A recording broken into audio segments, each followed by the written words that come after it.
Our team of professionals really makes First Place for Youth unique. We have a youth advocate that's focusing on life skills and case management. We have an education and employment specialist that's helping every young person identify what their career goals and what type of educational pathway they need to pursue. And then we also have a housing specialist that's always looking for and identifying places for our youth to move into that's going to be safe, supportive, and inviting for them to go after their hopes and dreams. I do this work because it's so exciting to be with somebody in this transitional moment of their life. Working with somebody like Jackie, it's exciting just to see what her goals are and figure out a way that we can align every resource that I have at my fingertips to support that.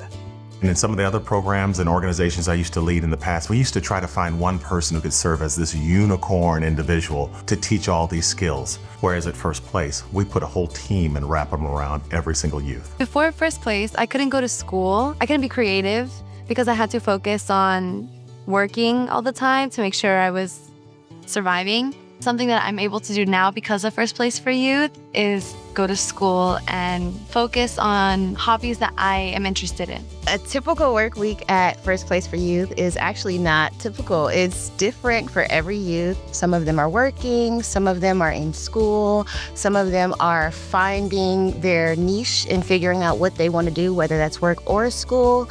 And some of them are just working on personal development. So we try to meet them where they are. I think I'm most proud of my resilience, the perseverance that I've acted with, overcoming some adverse circumstance, being able to focus on thriving despite anything that's challenging me in my life.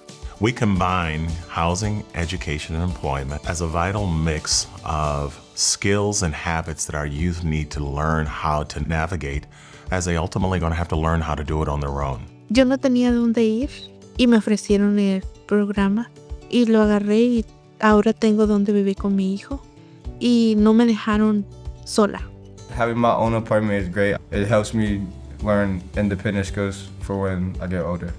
They practice how to live on their own, work with roommates, pay bills, build credit, and develop the kind of financial literacy skills that are ultimately going to serve them well in the future. They basically help you more so stay focused and on track with your education and along with job resources. Actively being there, like actively asking questions. They always know the right questions to ask. Okay, so what are we doing next semester?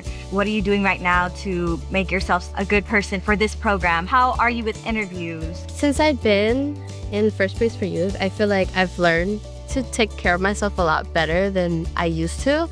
I'm more positive with myself, more easy on myself now. It gives them the opportunity to serve as a launching pad as they think about what kind of young adult they're going to become in the future. And we are fortunate enough to be right alongside them as they journey along that process. I think it's a blessing. So many challenges growing up, having someone you can rely on, be there if you have any questions on a daily basis, just having the feeling of not being alone. It's amazing having a youth advocate. Anytime I need anything, I usually just call her and she has my back. I'm just so proud of you, all the leaps that you've taken. I'm just super grateful to be your youth advocate. Thank you. You always help anytime I need help, to be honest. That's all I need is... Yeah.